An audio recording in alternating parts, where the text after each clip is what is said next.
ఈ మధ్యన ఫ్యాషన్ అయిపోయింది, ప్రతి ఒక్కటి సైరన్ వేసుకోవడం, ఇది వేసుకోవడం.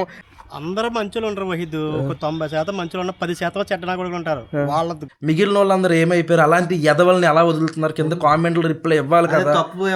నన్ను ఎంత ప్రేమిస్తున్నాను అంటున్నారు కదా, మరి నేను మీకు ఇంతలా నేను ఇది చేసి మన ఒకళ్ళనొకళ్ళు గ్రీట్ ఎన్ని సంవత్సరాలు ఈ రోజు మాకు నా యాక్సిడెంట్ అయ్యింది, చచ్చిపోయి ఉంటే ఏం సాధించాం? గుడ్ మార్నింగ్ మాయా, హలో నమస్తే, అస్సలాము అలైకుం, welcome back to the new vlog. తమ్నైల్లో చూశారు మీరు, 24 గంటల్లో 2 యాక్సిడెంట్లు అయినాయి. చాలా అదృష్టం ఈరోజు ఇలాగా నిలబడి హ్యాపీగా మాట్లాడగలుగుతున్నాను అంటే. ఏమైందో క్లియర్గా చెప్తాను. అలా చెయ్యి ఫ్రాక్చర్ అయిపోయింది, 50 ఫ్రాక్చర్, అది ఎక్స్ట్రా పోతున్నాడు. ఏమైందో క్లియర్గా చెప్తాను. విజయవాడ వెళ్ళాం మేము. విజయవాడ వెళ్ళి కొంచెం తేడా చేసిందిరా. విజయవాడ వెళ్ళి రిటర్న్ వస్తుంటే కరెక్ట్గా గన్నవరంలో సెంటర్లో మామూలుగా రోడ్డు నార్మల్గా ఉంది, వెళ్ళిపోతున్నాం. సడన్గా నా ముందు కారు బ్రేక్ కొట్టాడు. ఆడు బ్రేక్ కొట్టాడని ఆడికి ఎక్కడ తగులుద్దని నేను బ్రేక్ కొట్టా, కానీ నా వెనకాల బ్రేక్ కొట్టలేదు. చూస్తూ వచ్చినట్టున్నాడు యాదవ. నన్ను గుద్దేసినోడు ఆగలా, పారిపోయాడు. నేను గుద్దిన వెంటనే, మనం ఎప్పుడు ఈ యాక్సిడెంట్లు మనకి ఎక్స్పీరియన్స్ లేదు కదా, గుద్దిన వెంటనే కారు అక్కడ ఆపేసి ఉంటే ఆడి గ్యాప్ దొరికేది కదా. నేనేం చేశాను, సైడ్కి ఇలా పక్కకి తిప్పాను, ట్రాఫిక్ అయిపోద్దేమో అని చెప్పేసి ఇటు సైడ్కి వచ్చేసాడు. మనకి కొంచెం అతి మంచితనం ఎక్కువ కదా, బాగా పట్టుకురా. బయటకు వచ్చేసాను, పక్కకు వచ్చేసాను, ఈ గ్యాప్లో పారిపోయాడు. మళ్ళీ ఆడు కారుకి సైరన్ ఆ రోడ్డు అంతా తేడాగానే తోలుతున్నాడు.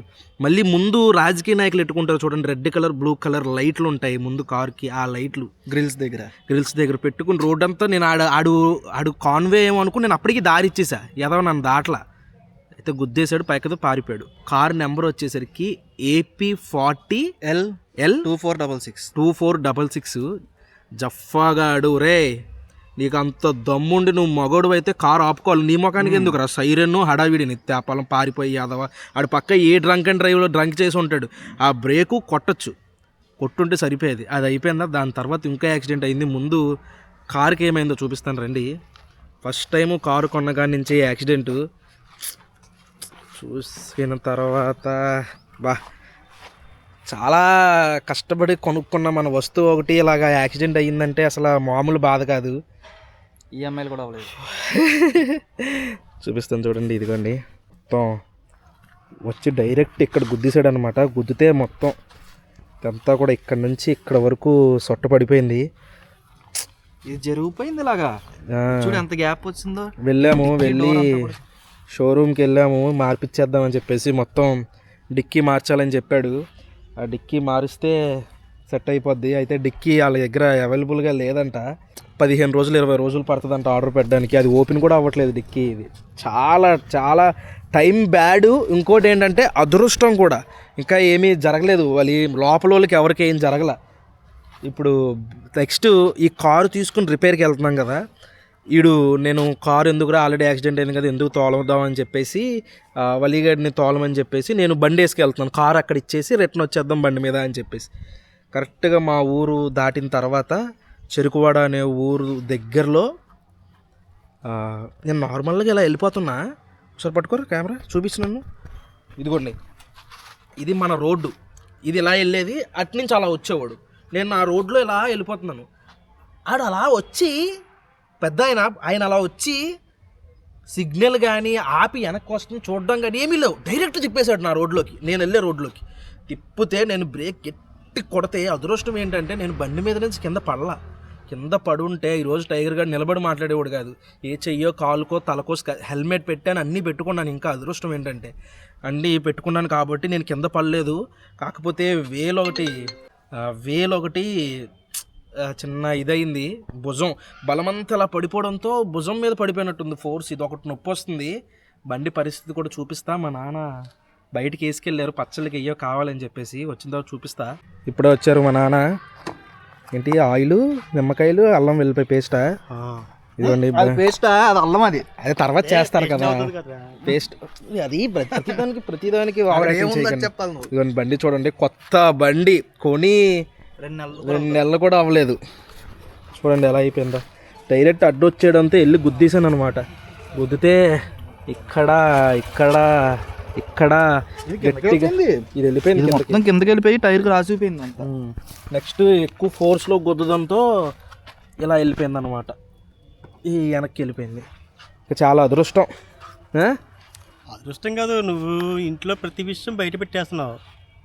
అందరూ మంచులు ఉండరు వహిద్. ఒక 90% మంచులు ఉన్న 10% చెడ్డ కూడా ఉంటారు. వాళ్ళ గోల తగులుతుంది మనకి. చూడు, కారుకి అయ్యింది, మా బండికి అయ్యింది, వెంటనే అయిపోయింది. నీకు అదృష్టం ఏంటంటే 90 మందిలో మంచులు కోరుకునేది నీకు ఏ దెబ్బలు తగలకుండా ఉండడమే మంచిగా. అందరూ మంచోళ్ళు. అలా అందరూ మంచోళ్ళే, 90% మంది మంచోళ్ళు అంటున్నాను కదా, ఒక 10% వాళ్ళు గోలే తగులుతుంది మనకి. సర్లే, అది లారీ చేస్తాం. ఈడు ఇక్కడ చేస్తుంది లైఫ్ లో జరిగే ప్రతిదీ చూపిస్తున్నా. కానీ కొంత మరుగు ఉంటుంది కదా. ఎక్కువ శాతం ఇటు చేస్తున్న తప్పు ఏంటంటే ఇలాంటివే చూపిస్తున్నారు. కష్టాలు ఎవరికి చెప్పట్లేదు. మరి ఎంత విధంగా కొన్నామంటే ఇది ఈఎంఐ లో కొన్నాం, అది కొన్నామంటే అది ఈఎంఐ చూపించారు. తెగ సంపాదన చేస్తున్నారు టైగర్ మాయ అని ఏడ్సేవాళ్ళు ఎక్కువ ఉంటారమ్మా. మీకు అర్థం కావట్లేదు. Content guys. థింగ్స్.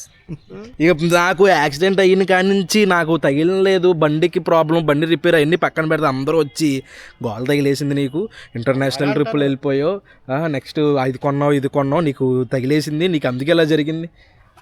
అవును, అంటే పెద్దలు అలాగే అనిపిస్తుంది. ఒకటే జరుగుంటే అలా అయ్యేది, అలా అనిపించేది కాదేమో. వెంటనే నైట్ అది జరిగింది, పొద్దున్న రిపేర్ తీసుకెళ్తున్నప్పుడు మళ్ళీ ఇది బండి జరిగింది. ఆ పెద్ద ఆయన తప్పు అయిపోయిందమ్మా అన్నాడు. ఇంకేమంటావు, ఇంకా నయ్యం. ఆయన కాలు కానీ ఏమన్నా ఇరుగుంటే ఆయన ఎవరు ఏమనరు, నన్ను అంటారు నీకు బుద్ధి లేదా, ఎందుకు నువ్వు అంత స్పీడ్, నేను ఎంత స్లోగా ఉన్నా ఎలా ఉన్నా నన్ను తిడతారు. ఆ పెద్ద ఇంట్లో పిల్లలు కూడా పెద్దోళ్ళకి చెప్పాలి, నాన్న రోడ్డు మీదకి వెళ్ళినప్పుడు జాగ్రత్త. వాళ్ళు ఏదో ఆదమరపు సిగ్నల్స్ వేయడం కూడా తెలియదు కొంతమందికి, వెనక్కు చూసుకుని తిప్పాలని కూడా తెలియదు కొంతమందికి. బండి ఉందా, రోడ్డు ఎక్కేసామా అన్నట్టే తోలుకుంటూ వెళ్ళిపోతారు. వాళ్ళు జాగ్రత్త తోలకపోవడం వల్ల మనలాంటి వాళ్ళకి ఇది అయిపోతుంది. గుద్దేసినప్పుడు కనీసం మినిమం కామన్ సెన్స్, పోన్లే నేను నా ముందు సడన్ బ్రేక్ వేసాను, నేను సడన్ బ్రేక్ వేసాను, నువ్వు వచ్చి గుద్దావు, ఇప్పుడు ఆగాలిగా, ఏమైందో చూడాలిగా, పారిపోతావా అంటే ఆపాడు అనుకో పోలీసులు వస్తారు, సైరన్ చూస్తారు, లైట్లు చూస్తారు, ఎవరైనా నువ్వేమన్నా రాజకీయ నాయకుడు అని గోమ్ మీద ఒకటి కొడతాడు. ఈ మధ్యన ఫ్యాషన్ అయిపోయింది, ప్రతి ఒక్కటి సైరన్ వేసుకోండి, ఇది వేసుకోవడం. అదే ముందు వీళ్ళు ఎంప్లాయీస్, గవర్నమెంట్ ఎంప్లాయీస్ కరెక్ట్గా ఉంటే వీళ్ళ కొవ్వు దిగుద్ది. వాళ్ళు ఏమి ఇష్టం వచ్చినది ఎవడి కాడి సైరన్, అది అంబులెన్స్ సైరనా లేకపోతే ఏమన్నా రాజకీయ నాయకుడు కాన్వే సైరనా, ట్రాఫిక్ లో సైరన్ వేసుకుని వెళ్ళిపోతున్నాడు పనికి మాలినోడు. అంత పోటుగాడు అయితే ఆగాలి. పోతే పోయింది, చేయించుకుంటాం. కనీసం లోపల వాళ్ళకి ఏమన్నా అయ్యిందా, చిన్నపిల్లలు ఉన్నారా, ప్రెగ్నెంట్ లేడీలు ఉన్నారా, ఇలాంటిది ఏం లేదు. ఆ నెంబర్ ఎవరిదో మీ ఊళ్ళకి తెలిసిన వాళ్ళు ఎవరిదైనా అయ్యి ఉంటే కింద కామెంట్స్ ఈ వీడియో తెపాలంగా అడిగి షేర్ చేయండి. ఆడికి 3 ఉన్నాయి అలా చలాన్లు, 3 అన్ని ఓవర్ స్పీడ్, 3 ఉన్నాయి, చెక్ చేస్తే అది. సర్లే, నేను చేస్తాం, టైం బ్యాడ్. సరే, ఇప్పటికైనా మీరు కొంచెం జాగ్రత్తగా ఉండండి. జాగ్రత్తగా ఉంటాం. దిష్టి పెట్టే వాళ్ళకి పెట్టద్దని చెప్పండి. చెప్పాను కదా, పెట్టరు బాబు. నేను కష్టాలు, చాలా కష్టాలు ఉన్నాం. వాళ్ళు ఎదుగుతున్నారంటే ఎంత కష్టపడి పైకి ఎదుగుతున్నారు. మనకు కష్టం కూడా అదే. కొంతమంది ఇంకా అరే అనుకుంటే అన్ని అదేరా, ఈవిల్ అయ్యి అనుకుంటే ప్రతిదీ పట్టించుకుంటే ఇంకేం చేయలేం. ఇప్పుడు ఫుడ్ తింటున్నాం, ఫుడ్ తింటున్నాం, రెస్టారెంట్లకి వెళ్ళి రివ్యూలు ఇవ్వడానికి ఎంత బిల్లులు కట్టుకుని ఎందుకు తింటాం? కంటెంట్ కోసం. మాకేమన్నా తినేయాలనా, పొట్టలు పాడైపోయినా సరే అది నా పని, అది అంతేకాని డబ్బులు ఎక్కువై తింటాం కాదు, మీకు మంచి ఫుడ్ చూపించాలన్నదే. ఒక కెమెరా కొన్నాడంటే కెమెరా అవసరం ఎందుకు, వీడియో మీకు మంచి క్వాలిటీ ఇవ్వాలని. ఇంకేం చేయలేం. బాబోయ్, భుజం మాత్రం తేడా వస్తుంది. భుజానికి తగిలేసింది, సడన్ బ్రేక్ వేసావు కదా, ఈ బరువు అంతా ఇలా మీద పడిపోవడంతో ఇక్కడ తేడా చేసింది. ఏం స్కానింగ్ ఏమైనా తీపియాలరా, ఇంకేం చేయలేం. అదండి బాగు. ఈ బండి డబ్బులు పెట్టుకుని ఫ్యాన్సీ నెంబర్ వచ్చింది గైస్. నెంబర్ చూసారా, 7789. నెక్స్ట్ నుంచి ఏం కొనుక్కున్నా ఇదే నెంబర్ కంటిన్యూ చేద్దాం అనుకుంటున్నాం. జేకే అంటే జమ్మూ కాశ్మీర్, జవహర్లాల్ నెహ్రూ కే వస్తుందారా. మొత్తానికి అలా జరిగింది. అయితే ఈ సంక్రాంతి 4 రోజులు కూడా చాలామంది చాలా మంచి కామెంట్లు పెట్టారు. ముఖ్యంగా నేను ఊరికి రాలేకపోయాను కానీ మీ వీడియోలో మొత్తం చూసాము, హ్యాపీ అనిపించిందని. అయితే కొంతమంది తప్పుగా కూడా పెట్టారు, వాళ్ళకి నేను క్లారిఫై ఇవ్వాలి, లేకపోతే నన్ను తప్పుగా అర్థం చేసుకుంటారు. అందులో ఫస్ట్ది వచ్చేసి కరెక్ట్గా మనకి ఏ రోజు, సంక్రాంతి రోజు వీడియో మనం వెంప కాశీ గారి బరి వీడియో పెట్టాం కదా. ఆ రోజు ఒక టైంలో నేను బషీర్ గాడు మన తాంబేలు పక్కన నిలబడి మాట్లాడుతున్నప్పుడు వీడియో తీస్తుంటే పక్కన ఫ్రేమ్లో చివరిలో ఒక ఆవిడ నాతో ఫోటో తీయడానికి ట్రై చేశారు. అయితే నేను ఆవిడని పట్టించుకోలేదని చెప్పేసి కింద కామెంట్లో చాలామంది పెట్టారు. అయితే మ్యాటర్ ఏంటంటే నేను వీడియో తీస్తున్నాను, ఆవిడ అక్కడ ఉంది, ఇంకోటి కెమెరా వైడ్ యాంగిల్. వీడియో అయిపోయిన తర్వాత ఆవిడ నాతో ఫోటో దిగారు, మంచిగా మాట్లాడారు, అన్నీ జరిగినాయి. కానీ మీకు అవి కనబడవు. నేను ప్రతీది నాతో ఫోటో దిగేవాళ్ళు ప్రతీది చూపించలేను. ఒకవేళ చూపించాను అనుకో, ఏంట్రా డబ్బా కొట్టుకుంటున్నావా అని మీరే అంటారు. ఫస్ట్ పాయింట్ అది. అప్పటికి ఆ కామెంట్ కింద ఒక అతను లేదు మాయ ఫోటో ఇచ్చాడు, నేను అక్కడే ఉన్నాను, నేను చూశాను అని పెట్టాడు ఆయన. అయినా సరే ఇంకా అప్పటికి జరగాల్సిన రచ్చ కింద కామెంట్లో జరిగిపోయింది. నెక్స్ట్ ఇంకో కామెంట్, ఇది కొంచెం నాకు మెంటల్ రప్పించిన కామెంట్, నన్ను ట్రిగర్ చేసిన కామెంట్. అక్కడ పెట్టాను, చదవండి. గాయస్, ఈడు ముస్లిం, ఎందుకు హిందూస్లా వీడియోస్ చేస్తున్నావు?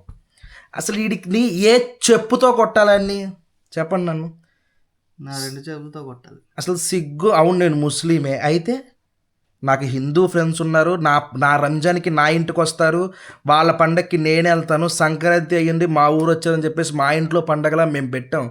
నాలాంటి వాళ్ళ వల్లే ఈ దేశం బాగుంటుంది. అంతేగాని మత విద్వేషాలు రెచ్చగొట్టి నీది ఆ మతం, నువ్వు ఆ పండుగ చేసుకోవాలి, నీది ఈ మతం, నువ్వు ఈ పండుగ చేసుకోవాలి, నా దగ్గర అది ఉండదు, మా ఇంట్లో ఉండదు, మా ఊర్లో ఉండదు, మా జిల్లాలో ఉండదు, రానివ్వం, తీసుకురావడానికి ట్రై చేయకండి. ఈ మధ్యన బ్యాచ్లు పెరిగిపోయినాయి ఇలా మతం కులం అనుకుంటూ. మేమందరం కలిసి ఉంటాం, అందరి పండుగలు అందరు ఇలా చేసుకుంటాం. అలా కామెంట్ పెడితే కింద ఒక తప్పు బ్రో, ఎవరైతే ఏం హిందూస్కి మాయ రెస్పెక్ట్ ఇస్తున్నాడని పెట్టాడు, మిగిలిన వాళ్ళందరూ ఏమైపోయారు? అలాంటి ఎదవల్ని ఎలా వదులుతున్నారు? కింద కామెంట్లు రిప్లై ఇవ్వాలి కదా, నన్ను ఎంత ప్రేమిస్తున్నాను అంటున్నారు కదా, మరి నేను మీకు ఇంతలా నేను ఇది చేసి మన అందరి మతాలు కులాలు ఒకటే నేను ఇంత ఇదిగా ఉంటే, మరి నన్ను ఒకడు ఇలా పెడుతుంటే మరి మీరైనా ఇది ఇవ్వాలిగా. మళ్ళీ అతనికి ఒక లైక్ కూడా, ఆ కామెంట్కి లైక్ కూడా చేశాడు. ఇంకెలా అయితే ఎలామయ్యా? ఇంకెలా అయితే ఎంతసేపు మతం కులం అని కొట్టుకు సత్తే మన రాష్ట్రం ఎలాగా, మన దేశం ఎలాగా డెవలప్ అయ్యేది?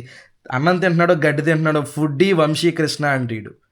ఏం చెప్తాం ఇలాంటి వాళ్ళకి? ఇంకో కామెంటు, ఈ ఒక్క వీడియోకి కాదు, ప్రతి వీడియోకి వచ్చే కామెంటే, నో సలాం అలైకుం, ఓన్లీ జై శ్రీరామ్ అని పెట్టాడు. ఇంకో అతను జై శ్రీరామ్ అను అంటున్నాడు. జై శ్రీరామ్ అన్నాను, దీనివల్ల నువ్వు సాధించింది ఏంటి? నీకు వచ్చింది ఏంటి? ఎందుకు ఇలాగా అంటే, నేను ముస్లిం కాబట్టి నాతో జై శ్రీరామ్ అని చెప్పించాలా? పోనీ చెప్పాను, ఇగో సాటిస్ఫాక్షనా? ఇంకోటి అస్సలాము అలైకుం అనద్దు అంటున్నారు. బేసిక్గా అస్సలాము అలైకుం అంటే మీనింగ్ ఏంటో తెలుసుకోవాలి ముందు.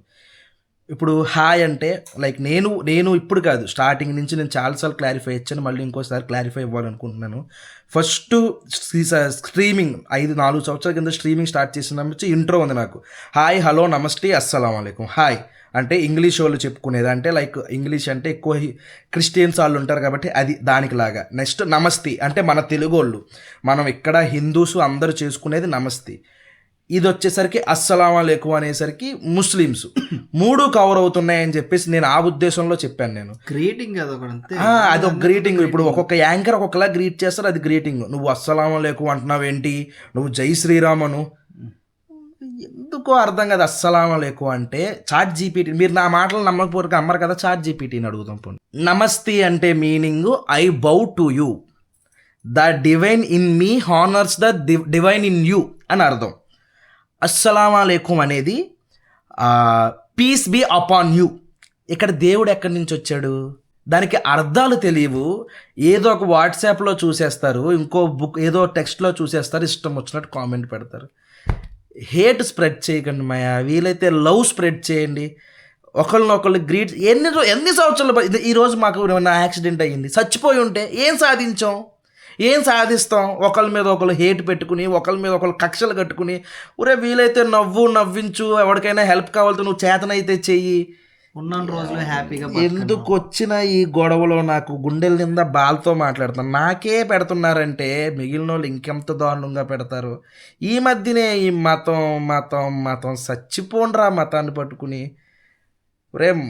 మతాన్ని నమ్ముకున్న దేశాలు ఏవి బాగుపడలా, పాకిస్తాన్ ఇంకో దేశం. మనం కూడా అదే కేటగిరీకి వెళ్ళిపోతున్నామేమో అని నా చిన్న బాధ. అది మ్యాటర్. ఇంకేం లేవు మాట్లాడుకోవడానికి. ఈ వ్లాగ్ అయితే మరి అది ఇంకా చాలా మైండ్ అంతా బ్లాక్ అయిపోయింది 2 యాక్సిడెంట్లు జరిగేసరికి. ఇంకేం చేయలేం. ఈ వ్లాగ్ అయితే 2 యాక్సిడెంట్లు గ్యాప్ జరిగినా బాగుండేది, వెంటనే జరిగిపోయింది. చాలా జాగ్రత్తగా ఉండాలి. ఈ వ్లాగ్ అయితే ఇక్కడితో ఎండ్ చేసేస్తున్నాం. హోప్ నచ్చింది అనుకుంటున్నాం. ఎవరు దిష్టి నానంటే పెద్ద వ్యక్తి కాబట్టి ఏదో నేను నానన్నారు కాబట్టి అనేసాను. దిష్టి గిష్టి నువ్వు కూడా నమ్ముతావా? ఈ బ్లాగ్ అయితే ఇక్కడతో ఏం చేసేస్తున్నాను. మై హోప్ మీకు నచ్చింది అనుకుంటున్నాను. ఇక్కడ దాకా వీడియో చూసారంటే లైక్ చేయడం మర్చిపోద్దు. మళ్ళీ రేపు 8 ఇంకొక వ్లాగ్లో కలుద్దాం. అప్పటి వరకు ఉంటాను మరి. జై హింద్.